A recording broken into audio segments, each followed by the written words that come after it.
Are we allowed to talk about what? You know what? Our next guest has gone from the stand-up circuit to starring in a sitcom. And if that wasn't enough, he's also one of the hosts of the chart-topping podcast, Young Hot Guys. Yes, we are joined by comedian Tony Cantwell. Good morning to you, Tony. Thank you so much. People might not recognise you because then you do. Listen, look, did a hair fall in front of my head there? Yes, it did. Am I going to move it? No. So, I mean, it was long. You've obviously then long, yeah. a makeover. Yeah, a bit of a makeover. John looked in the mirror one day and I was like, you have a ponytail.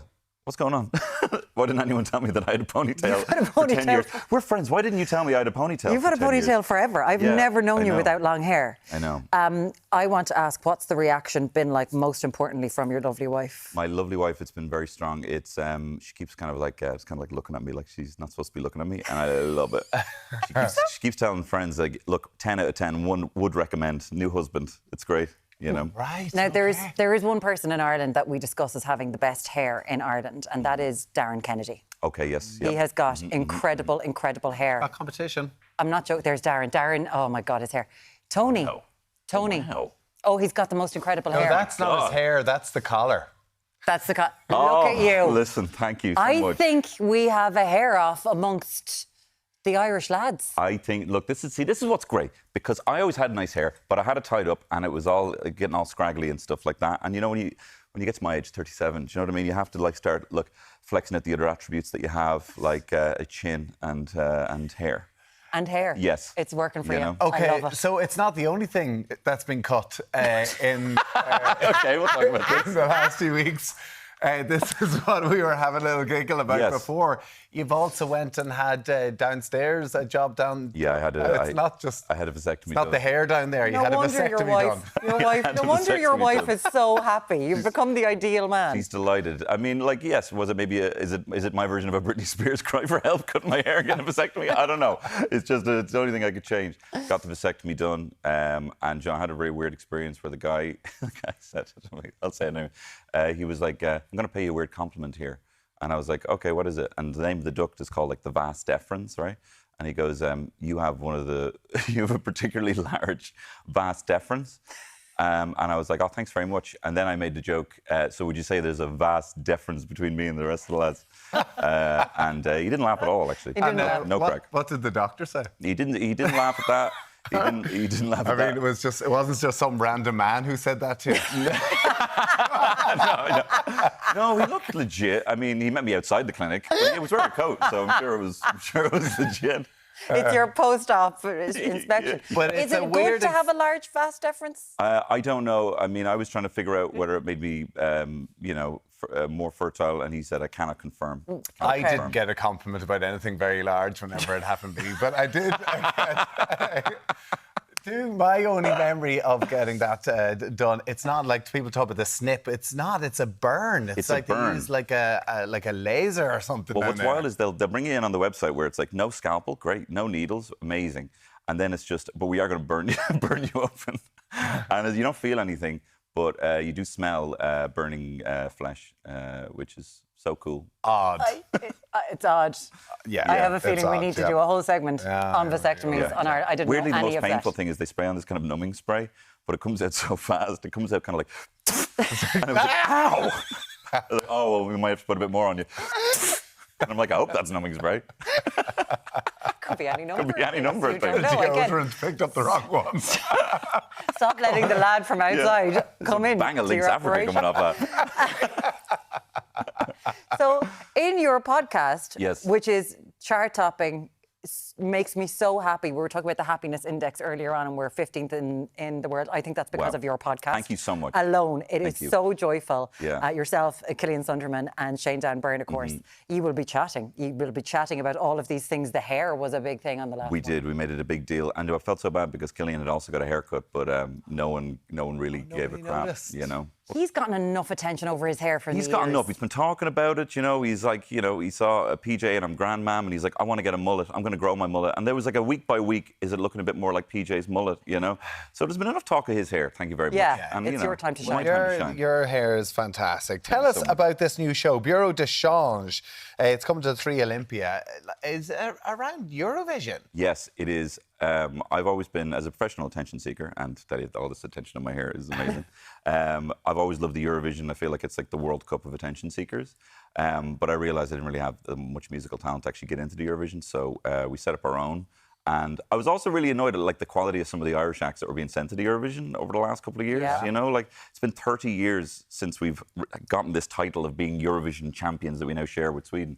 So I kind of thought, if I got a bunch of comedians in a room and gave them very short notice to write a song, could we actually make songs that any of them were as good as what we sent? And every single year, it is, you would not believe it. Some of them are even on Bandcamp now. If you go on Bureau de Change, you can listen to some of the songs. They're unbelievable. So each comedian picks a country, they give themselves a bit of a backstory, they make a character, and they make a song, and they bop these songs. They're unbelievable. It's unbelievable. Fionnuala J, who's always on the 6 o'clock show, her one got stuck in my head one year. Oh my God. Her one was so... Michael Fry, you have there... Like, Yes. the people you have involved in this are so good. Alison Spittle, she co-hosts it with you. Yes.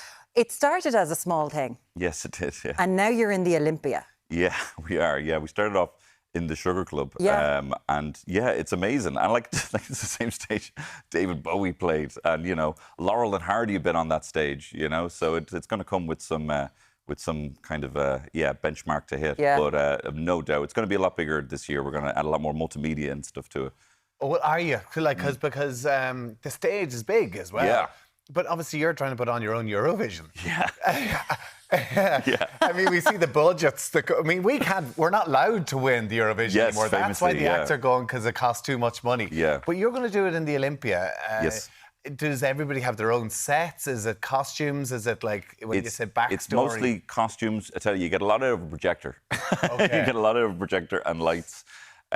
But no, I think the comedians just really come alive. It's like this aspect of them that they've kind of laid dormant. You know, there's a lot of comedians as well that don't do a lot of like stand-up or don't like to do it, but they really love to perform. Okay. And you really see just this, like the focus is nowhere else other than the performers and the songs, honestly, just Do you have a country? I have a country this year. I'm officially announced I'm going to be Spain. You know, the new hair inspired me to be a bit of a Latin lover. Olé. Interesting. So I'm going to be Spain. My song is called Agua con Gas. Agua con gas, sparkling water. Yes. Okay. I love agua con gas. Yeah. Because what do you make of our Eurovision entry? I do like it, but I have an issue with the selection committee. I feel what happens a lot of the time is they pick a song, bar Bambi Thug. I think the last couple of years, they pick a song that sounds most like a Eurovision song rather than actually just picking a song that is either the best song or maybe even a song that's just really weird. I mean, I feel like people are watching the Eurovision. There's so many countries that are there. And like people have TikTok attention spans and they need to treat it like that. You need to catch someone in being like, all right, this is weird. And then hopefully they'll stick the landing of it actually being a good song. But I think they need to go for what is actually going to stand out rather than what's just going to blend in. Who is the Eurovision entry this year?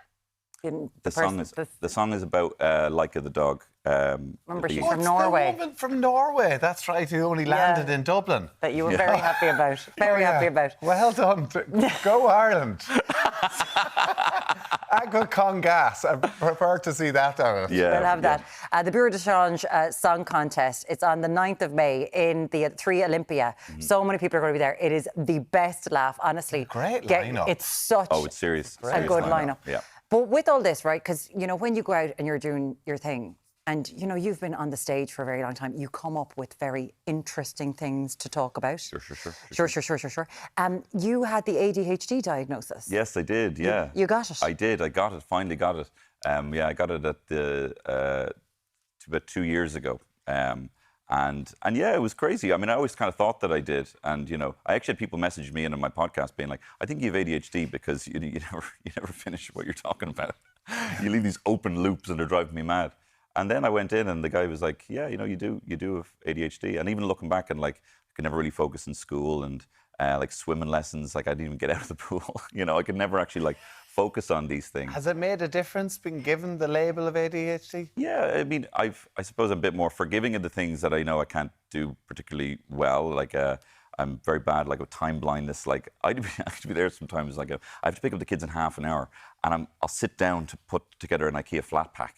like half an hour, but I'm like, no, I'll definitely have this done. Like time blindness is you just think, oh, I can do this in half an hour. It's fine. You know, and like this. But it's What do you mean you forgive yourself, giving yourself only half an hour to do that now? Yeah, I understand why I've only given myself half an hour. Is it you've actually turned up late to pick up the kids and they have to understand? No. I have ADHD kids, I'm sorry. No, they understand that. And no, I'm actually very punctual with the kids. No, I'm a great father, really exceptional father. But no, I'm more forgiving in terms of like I used to think if I didn't text back to people or email people, it's like, oh, I'm like a bad person. I must not care about people. But I kind of have like an object permanence thing where I'm like, if I don't have it visually there in front of me and remind myself regularly, I can forget quite easily. And it's not any, you know, I have a hierarchy of friends who I want to get back to or not, you know. It's just the way you are. Were you worried it was like, you know, the hair, like Samson, once you found out about the ADHD, that power would be taken away from you? Do you know, I was like sad when I found out because I kind of, you know, if you don't learn to love like your faults and everything, then you're just going to keep, you're going to be, you know, beat yourself up a lot. So I had learned to love the fact that I was a bit scatterbrained and a bit impulsive and daydreamed a lot, you know. And I was worried that if I had the diagnosis, it was just been like, oh, well, either I'm going to lose that or that's not my personality. That's just the thing. But, you know, you just got to love both sides. You've got to check out, I'm sure they're going to be talking about vas deferences like you wouldn't believe on the podcast, which is just so happy. Young hot guys. It is fantastic. And Bureau de Change Song Contest. Again, it's on the 9th of May. You can get tickets available on Ticketmaster. It's in the Olympia. Tony Cantwell. The hair. Your hair. Hey, Madam President. No, I can't do anything with my hair. Thanks very much, Tony. Great to have you with us. Right. It's time.